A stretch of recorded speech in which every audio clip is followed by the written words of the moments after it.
Bonjour à toutes et à tous, j'espère que vous allez bien. Aujourd'hui, on se retrouve sur un tutoriel Luminar Neo et on va post-traiter cette photo que vous voyez ici à l'écran. Alors avant de commencer, avant toute chose, je tenais à vous faire parvenir une information. Vous avez toujours les offres de chez Skyloom. Alors vous avez toujours les liens d'affiliation, question de transparence entre vous et moi si vous voulez supporter la chaîne. Je vous mets tout cela dans la description de cette vidéo. Vous avez toujours mon coupon code qui est valide aussi, bien sûr, que ce soit sur Luminar Neo ou également vous avez la version d'Aperty pour les portraitistes, bien sûr. Je dois vous faire parvenir aussi également une autre information. J'ai sorti un pack de presets sur Luminar Neo. Il s'agit de véhicules rouillés. Vous pouvez le retrouver donc dans les extras ou également dans le lien d'affiliation dans la description de cette vidéo aussi également. Par avance, je vous remercie beaucoup. Alors là, on est parti pour le tutoriel. J'ai décidé de post-traiter donc cette photo et vous allez voir qu'on va essayer de faire quelque chose d'assez sympa avec celle-ci. Je vais travailler sur la copie virtuelle. Je vais réduire ici l'écran, j'enlève la pellicule plutôt, vous cliquez juste ici pour travailler sur la photo en plein écran. Alors bien évidemment là ici ce qu'on va faire c'est travailler sur le développement en haut. J'ai utilisé Pure 4 pour les corrections optiques, etc. Je vais garder mon luminaire par défaut. On va laisser ça comme cela. Et je vais commencer à donner un premier jet à ma photo. On va essayer de retrouver un peu de détails ici au niveau des ombres. Vous voyez que là, bon, c'est un petit peu sombre. Ce que je vais faire, je vais tout simplement dégager un peu mes ombres pour donner un petit peu plus de clarté sur l'image. Regardez, on a ici le avant et le après. Donc, on va dégager toutes les parties les plus sombres de l'image. On va un petit peu les dégager. Et bien évidemment, avec les hautes lumières, on va jouer sur l'ensemble ici, vous voyez, bon, un peu sur le sable, un peu sur le reste de l'image. Et vous voyez qu'on rattrape aussi du détail sur les nuages ici sur le dessous. Alors, moi, ce que je vais faire, c'est tout simplement revenir un peu sur l'exposition comme cela. Alors, bien sûr, question de pratique, l'écrêtage, vous le savez, touche J, on l'a déjà vu ici. Si vous voulez voir si vous cramez votre ciel ou bien si vous bouchez un peu trop vos ombres, bien évidemment. Là, ici, on va partir donc sur cette base ici. Ce que je vais faire, c'est tout simplement revenir avec le point blanc et le point noir. Je vais tout simplement revenir avec les noirs sur la partie, vous voyez, juste ici.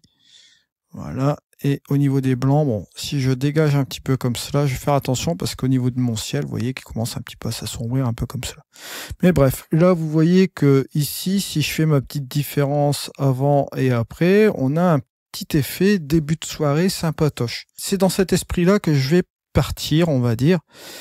Je vais aller au niveau de ma balance des blancs, réchauffer sensiblement, légèrement, de manière créative. Je vais pas jouer avec la teinte. Je vais tout simplement ramener un peu de saturation, aller à 10 comme ça. Voilà. Et vous allez voir que on va partir directement sur quelque chose de différent juste après. Je vais fermer mon développement en haut. Pas besoin d'en faire une caisse avec ce truc-là. Je vais rentrer directement dans le vif du sujet et je vais utiliser ce qu'on a l'habitude d'utiliser aussi également dans Luminar Neo, c'est le paysage, la fameuse heure dorée. Cette heure dorée, si je la mets un petit peu ici à 100%, vous voyez bon, ce que ça donne. Si je joue avec mon curseur comme ça, on voit que c'est assez significatif au niveau de l'effet. Là, je veux faire un autre truc. Je vais me positionner à 50%. Je vais aller dans mon masquage et là, cette fois-ci, je vais prendre ma luminosité. Une fois que j'ai ma luminosité qui est activée, ce que je vais faire, c'est faire une sélection de masque, mais simplement vers les tons moyens. Je pourrais aller sélectionner une partie de l'image avec ma petite croix là, mais c'est pas ce que je veux faire. Je vais prendre les tons moyens qui sont ici, plus ou moins. Vous voyez cette section au milieu. Et avec les petits ergots que vous voyez ici sur le bas, je vais tout simplement faire une transition sur la gauche, au niveau des ombres, et sur la droite, au niveau des hautes lumières. Vous voyez, juste un peu comme ceci. Là, je vais repositionner même un peu sur le centre, juste comme cela. Alors, pourquoi je fais ça? Pas simple et bonne raison que je vais atténuer un peu l'effet de l'heure dorée. Je vais tout simplement centrer plus vers les tons moyens et un peu sur la partie tons moyens et ombre, vous voyez, juste ici. Mais ça va partir progressivement. De même, partie des hautes lumières, vous voyez, juste ici, partir des tons moyens vers les hautes lumières, et ça va partir progressivement. Ce qui fait que là, on va avoir une espèce de transition à la gauche et à la droite, et sera plus centralisé ici au milieu. Ce qui fait que si je reviens en arrière, vous allez voir ici, vous voyez que l'effet de l'or doré va s'appliquer de manière, on va dire, contrôlée, et de manière partielle, un petit peu plus vers les tons moyens. Et là, vous voyez que sur le curseur d'ajustement, si je commence à aller à 100%, il n'y a pas de problème. J'ai un contrôle absolu, comme vous le voyez ici. Ça peut être une forme d'atténuation, bien sûr, au niveau de l'effet. Alors, une fois que j'ai fait cela, bon, je vais rester à 48-50%, juste comme ceci. Ce que je vais faire là, cette fois-ci, c'est m'occuper du ciel. J'ai un bleu qui est intéressant, qui est assez intense, et c'est ce que je vais récupérer ici dans cette photo. Alors, ce que je vais faire tout de suite, je vais partir dans mon onglet couleur. Et si je vais dans mon onglet couleur, j'ai mon petit HSL qui est ici. Je suis sur les tonalités, c'est pas ça que je veux. Je vais prendre ma saturation. Si je sature mon ciel, bien sûr, la couleur bleue, essentiellement, je vais saturer mes petits bateaux et d'autres éléments dans l'image que je ne veux pas saturer, ça vous en doutez bien. Ce que je vais faire, c'est que je vais sélectionner la couleur qui m'intéresse dans mon image.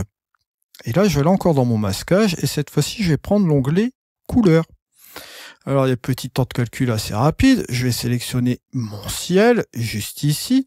Et là, vous avez ce fameux curseur d'intensité qui va me permettre de me rapprocher plus ou moins de la couleur qui a été sélectionnée.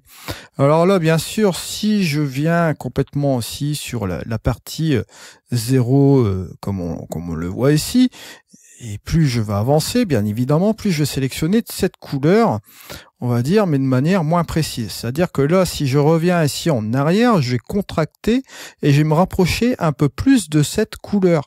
Là, si je vais vers la droite, que va-t-il se passer? Ce sera un petit peu moins ciblé au niveau de la précision. On va être un petit peu plus vaste.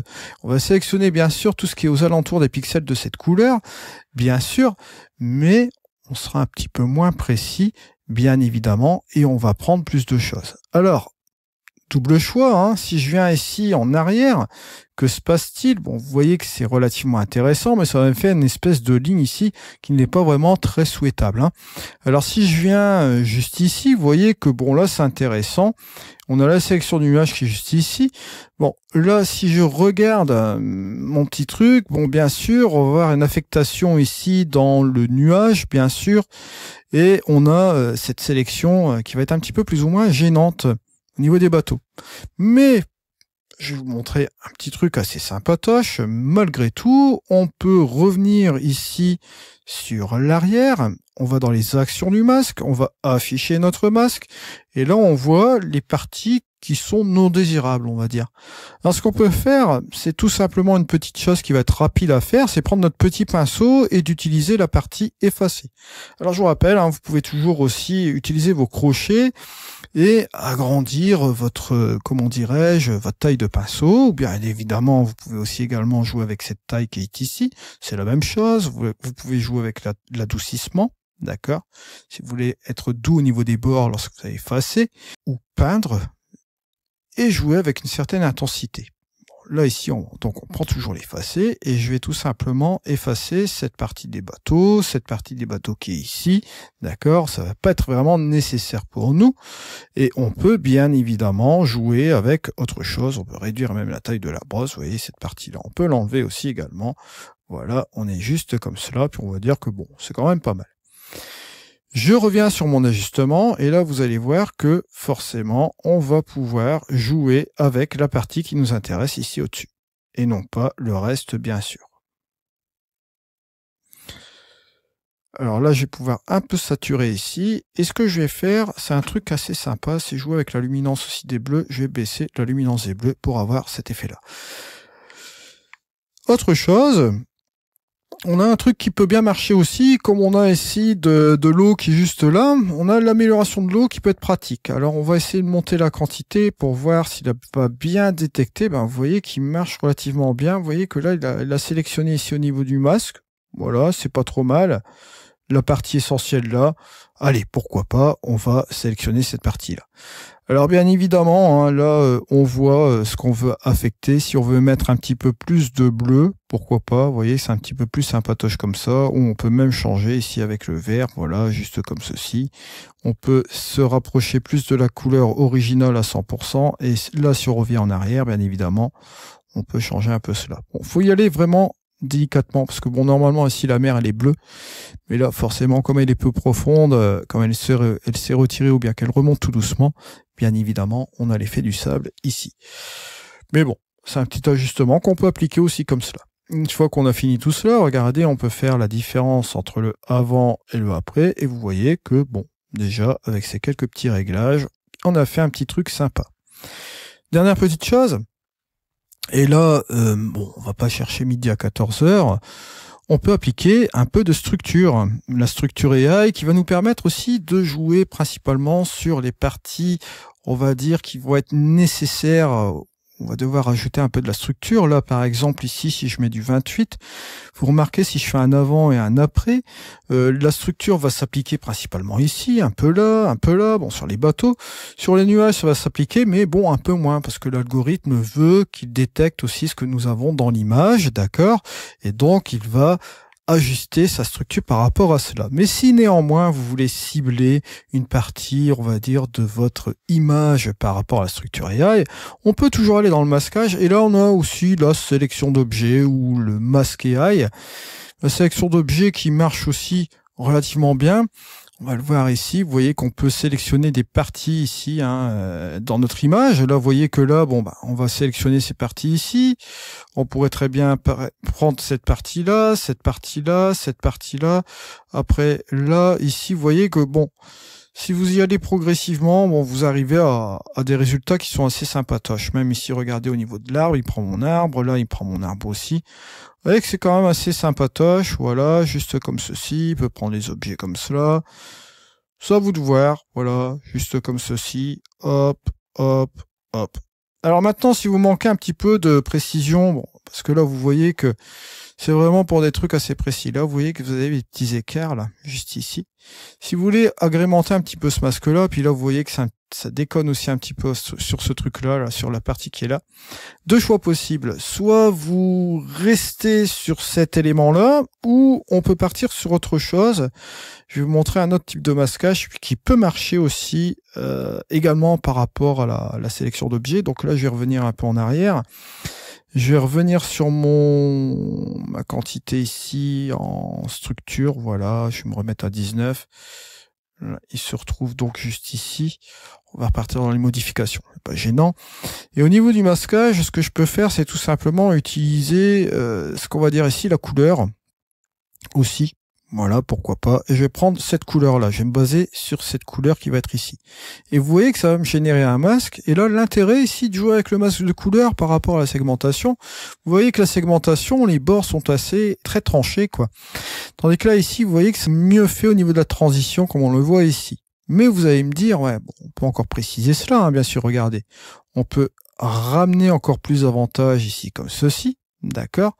Mais que va-t-il se passer? Vous voyez que vous avez sélectionné la partie du nuage qui est là. Alors, autre possibilité, de toute façon, là, vous voyez que ça vous a mâché le boulot, on gagne quand même un peu de temps.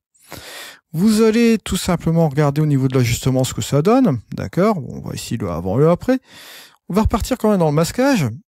On va revenir ici en arrière. Je vais regarder les actions du masque. Je vais cliquer sur afficher. Je regarde mon masque. Ce que je peux faire, c'est tout simplement utiliser mon pinceau. Et là, bon, je vais pas m'embêter. Je vais peindre tout simplement les trucs manquants. Voilà. Juste ici. Là aussi également. Je peux même réduire ma brosse. Voilà, on peut sélectionner cette partie qui est juste ici. Ça peut être sympatoche. Et bon, la partie, allez, on va dire, du nuage qui nous intéresse pas, boum, on va l'effacer. Et bon, la sélection sur les lampadaires, si c'est pas sélectionné, c'est pas vraiment gênant parce que bon, on va pas vraiment voir la différence sur un petit piquet aussi épais qu'un fil, on est bien d'accord. Donc on va rester comme cela et on va revenir un peu en arrière, on va regarder au niveau des ajustements et si je fais mon avant et mon après, vous voyez que là, bon, on a précisé la chose et on touche pas au nuage. Pourquoi pas? Si vous voulez procéder de cette manière-là. Sinon, le curseur lui-même, structure AI, va avoir un contrôle quand même plus ou moins bien déterminé. Après, l'autre chose, parce que je vous montre aussi toutes ces possibilités. Je vais revenir encore en arrière. Vous voyez que je vais remettre un petit peu cette structure. Là, bien sûr, on n'a pas de masque, hein, bien évidemment. Ce que je vais faire, c'est tout simplement le masquage AI. Et là, on a une autre possibilité. Vous allez le voir ici. Masquage AI, petit calcul. On va sélectionner le ciel, qui va être juste ici. Et là, vous allez revenir tout simplement en arrière. Vous allez dans les actions du masque. Vous allez faire un affichage et vous faites inverser. Bon, là, vous voyez que la sélection du masque, c'est bien faite. Bon, à part ici, vous voyez qu'il y a quand même une petite sélection au niveau du nuage. Pareil, vous reprenez le petit pinceau, hop, voilà, vous pouvez effacer cette partie qui est juste là, pas gênant. Voilà, juste ici, plus ou moins. Et on revient ici, et vous voyez que là, boum, avant, après, on a ajouté de la structure comme cela. Ça, c'est le moyen un petit peu le plus rapide. Après, vous pouvez sélectionner s'il est parti du sol et tout. Vous voyez, vous avez plusieurs possibilités. Là, je vous ai montré plusieurs raccourcis, hein, volontairement, pour vous montrer un petit peu comment cela marche. Alors, bien sûr, si vous êtes sur Mac, vous avez la touche F. Si vous appuyez sur la touche F, vous pouvez voir votre image en plein écran. Bien sûr, si vous êtes sur PC, il faudra exporter pour voir l'image en plein écran, bien sûr. Mais sinon, bon, vous avez la surface de travail qui est juste ici. Bon, c'est gérable au niveau de la lisibilité, bien évidemment. Bon, mais le petit plus, si vous êtes sur Mac, vous avez la possibilité d'appuyer sur la touche F. Autre petit truc, maintenant, ce qu'on va faire, c'est recadrer notre image. On va la mettre en 16/9 parce que bon, j'ai une partie allez, on va dire du ciel ici que je vais quand même supprimer. Je vais garder la partie là. Voilà, juste comme ceci. On va dire qu'on est quand même bien comme cela. Bon, 16/9, ça va faire un peu sapatoche comme ça. L'autre chose, dernière chose, c'est le vignettage. Le vignettage où je vais sélectionner mon ciel, tout simplement ici. Je vais baisser la quantité, la taille, réglage avancé, contour progressif bien sûr. Je vais revenir avec la quantité, parce que bon, on va pas non plus tout obscurcir, bien sûr. Et vous voyez que là, bon, on revient progressivement sur notre image, juste ici. Et vous avez la différence avant-après, vous voyez, avec la petite vignette. Allez, je peux encore davantage aller comme ceci. On peut rajouter une petite lumière interne, vous voyez, juste ici, vers les nuages, tout en faisant attention de ne pas non plus exagérer. Et on peut aussi réouvrir un peu la vignette. Vous voyez, une vignette, mais vraiment légère, on va dire, comme cela. Je reviens ici. Et on en arrive un petit peu sur ce résultat. Si je regarde un petit peu la différence avant et après, vous voyez que c'est assez sympatoche. Alors bien sûr, si vous trouvez que c'est un peu trop, on va dire, sombre comme ceci, bien que ça fait début de soirée comme ça, c'est assez sympa, vous avez la possibilité de revenir bien sûr sur le développement en RAW. Et au niveau de l'exposition, on peut, bien sûr, j'avais baissé un petit peu mon exposition, on peut revenir ici sur 0, voilà, sur la valeur initiale. Et bien évidemment, on peut revenir sur tous les réglages. Et là, vous voyez ici qu'on obtient une image assez sympatoche comme cela. Vous voyez que c'est un petit peu plus cool comme cela. Alors bien sûr, F pour être en plein écran, mais si je le souhaite, je vais tout simplement exporter aussi l'image. Allez, on va regarder ça ensemble. J'appuie sur le disque ici. Je vais renommer 01 bien évidemment.